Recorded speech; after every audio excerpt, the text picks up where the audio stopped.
Chapter 1: Surprise Attack and Counterattack at the Funeral. The news of my father Li Jiang's drowning death reached me just as I stepped off the operating table. My colleague from the emergency department was utterly bewildered by my reaction. After listening to the news, I didn't show a shred of grief, only sheer exhaustion. What they didn't know was that I had already uncovered the sordid affair between my father and his secretary Chen Xian. Months ago, to prevent any complications, I didn't even wait for my mother to arrive. I signed the documents as the next of kin, immediately contacted the crematorium, and had my father reduced to a handful of ashes. When my mother, Su Lan, arrived, all she saw was an urn. She clutched it, sobbing her heart out for the husband she had spent over 20 years with. I merely watched coldly, feeling not a ripple of emotion. While my mother was consumed by grief, I drove to a high-end villa in the suburbs. This was the love nest my father had kept for his mistress, and where he and Chen Yang lived. I dialed 110 without hesitation. Hello, police. Someone has illegally broken into my home. When the police and I knocked on the door, a heavily pregnant Chen Xian, 7 months along, was terrified. She was wearing silk pajamas, clearly having just gotten out of bed. "Li man, what are you doing bringing the police here?" she shrieked furiously. I sneered and slapped the property deed on her face. "Secretary Chen, nice to see you again. You've illegally trespassed in my home, so naturally, I had to bring the police to remove you." Chen Xian picked up the deed, her eyes widening as she saw my name printed on it. "How is this possible? Li Zhen bought this house." "You really won't see the coffin until you're in it." I looked at her swollen belly, thinking that my father got off easy dying so easily. "This villa was bought 10 years ago. Because it's far from the city, our family never lived here. But what you don't know is that a few months ago, I specifically asked my father for this house as a dowry. The deed is in my name." Chen Xian's face turned as pale as paper. "Impossible. This is my house. Li Zhang let me live here." "Call him? Let him tell you." She frantically pulled out her phone and dialed my father's number. On the other end, naturally, no one answered. I leisurely pulled out a death certificate and waved it in front of her eyes. "What a pity. My father was cremated an hour ago. I'm afraid he can't take your call."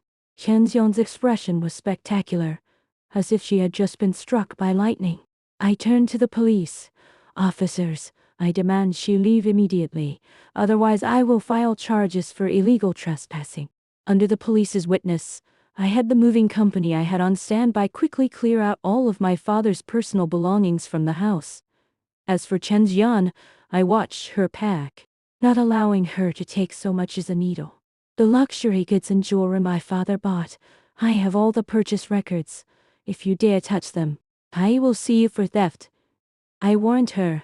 Even the front door that had her fingerprint on file, I had replaced on the spot. I wouldn't allow anything tainted by their scent to remain in my house. Chapter 2: The Secret of Parentage in the Courtroom Battle. Having dealt with Chen Xian, I returned home. My mother was staring blankly at the urn when my grandmother arrived with Chen Xian, causing a scene. My grandmother slapped me the moment she walked in. "You little wretch. You didn't even let us see your father before CRE mating him. Do you think I'm dead?" My mother hugged me protectively, looking at her, usually kind mother minus law, in disbelief. I pushed my mother away, wiped the blood from the corner of my mouth, and retorted with a sneer, "Grandma, if you think what I did was wrong, you're welcome to sue me. But right after that, I'll sue Chen Xian and my father for bigamy. Let's see who has better evidence." This statement shocked everyone present. I publicly exposed Chen Xian's identity as a mistress. Chen Xian, holding her belly, shamelessly retorted, "I'm carrying the Li family's seed, Li Jiang's son." "Who knows?" I looked at her contemptuously. "You really want this child to have the Li surname, don't you?" My grandmother bellowed, "I'll get a paternity test for this child, and then we'll see what you have to say."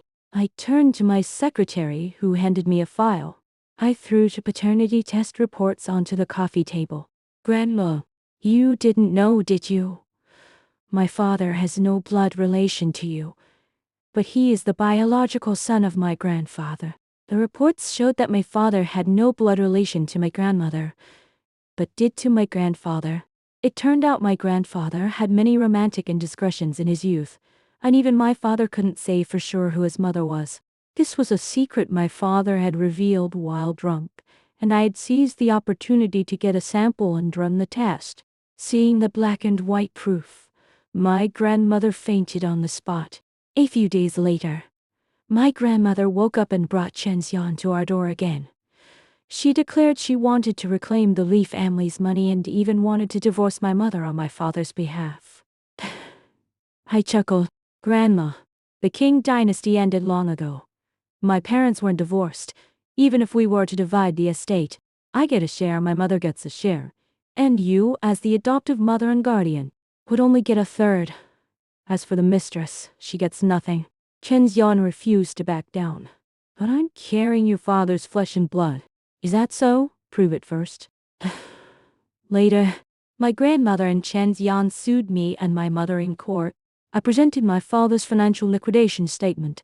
It turned out I had already had the company's finance department prepare a report and contacted a lawyer to declare my father bankrupt. In court, I calmly told them that my father had been heavily in debt before his death and had nothing left to his name. My grandmother panicked and instead demanded that my mother and I support her. I presented my pay stub proving my meager income. As for my mother, most of her assets were at dowry left by my grandfather before their marriage and did not need to be shared with outsiders. Chen Xian stopped me outside the court, snarling viciously. Aren't you afraid of karma? I looked at her swollen belly, remembering how my grandfather had died saving Chen Xian's family, and how she was now seducing my father to steal his fortune. I felt only hatred. To save him from being despised by the world when he's born, I advise you to get an abortion. Chapter 3. Conspiracy and Probing. Chen Xian did not give up. She tried to report me to the police, falsely accusing me of being involved in my father's death, claiming I was the one who had called him away. When the police took me in for questioning, I remained calm. I had a perfect alibi after arguing with my father over an unhappy blind date that day. I returned to the hospital and performed surgery. Colleagues and Uncle Li and his son could vouch for me. Chen Xian's scheme backfired, and she was warned instead. She saw the keys to my new Ferrari and was wild with jealousy. I told her my mother bought it for me, which infuriated her. My grandmother tried to play the victim to gain my mother's sympathy, crying that she had no money. This time, however, my mother stood her ground. My money is for man's dowry. I won't use it to support Li Jiang's mistress. It was the toughest thing my mother had ever said to my grandmother. That night, feeling troubled, I went to a bar and ordered a cocktail made with a Mao. After getting drunk, a man caught me. When I woke up, I found myself in a hotel with my blind date, the returning lawyer Li Mingcheng. He brought me a bowl of cognac, which I rarely refused. He jokingly said the cognac had a Mao in it. Disgusted by his flippancy, I left some cash and hurried away. Chapter for Alliance and Truth. A few days later, Li Mingcheng came to the hospital, using a hand injury as an excuse to pester me. He was actually Uncle Li's son and the young master of my father's former business partner. He saw through my facade, hinting that he knew the truth about my father's death. The Maute, I from the day your father died. Was it you who ordered it? He probed. Yeah, but if I had poisoned it, would you still be standing here? I retorted stubbornly. He pressed on. If you knew your father had a bad liver and deliberately sent him the alcohol. My heart raced, but I pretended nothing was wrong. So what? Can you send me to prison? He suddenly smiled. When did I say I was going to send you to prison? I broke out in a cold sweat, cursing him as a lunatic in my mind. But then he warned me that Chen Xian wouldn't let things rest and offered to help. I refused. I wasn't used to relying on men. However, Li Mingcheng began to frequently appear in my life. He drove me to and from work and even proposed, wanting to transfer all his assets to my name. I sarcastically asked if he also wanted a son to carry on the family line. He replied, "The Li family has no throne to inherit." His words made me waver. Chapter 5: The Final Judgment. Li Mingcheng convinced me, and also won over my mother. He officially began to intervene in my revenge plan. He told me that in addition to suing Chen Xian for bigamy, we also had to reclaim all the marital property my father had gifted to her. In court, Li Mingcheng dropped a bombshell. A bold man named Wang Yi. He claimed to be Chen Xian's lawful husband. It turned out that years ago, to help her brother pay off gambling debts, Chen Xian had forced Wang Yi to take the fall and go to prison, while she used the leverage to live freely.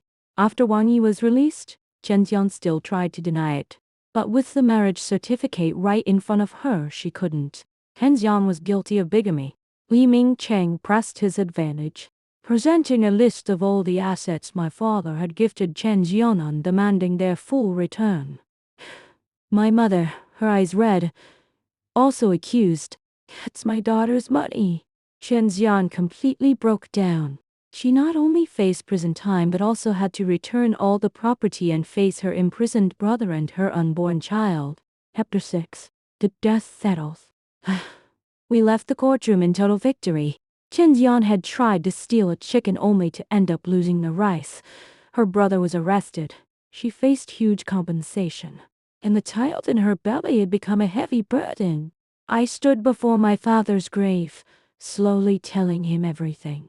Li Mingcheng crouched down and burned that shopping list for him, his snide remarks making me smile despite myself. Man, should we get engaged?" He embraced me, smiling like a rascal. "Who wants to get engaged to you?" I raised an eyebrow. "Hey, you can't cross the river and demolish the bridge. My money is all with you." "Theft? Aren't you a lawyer?" "So me. How can I sue my own wife?" In a world full of betrayal and scheming, I had finally held my ground and unexpectedly found the person willing to stand by my side, even entrusting everything to me.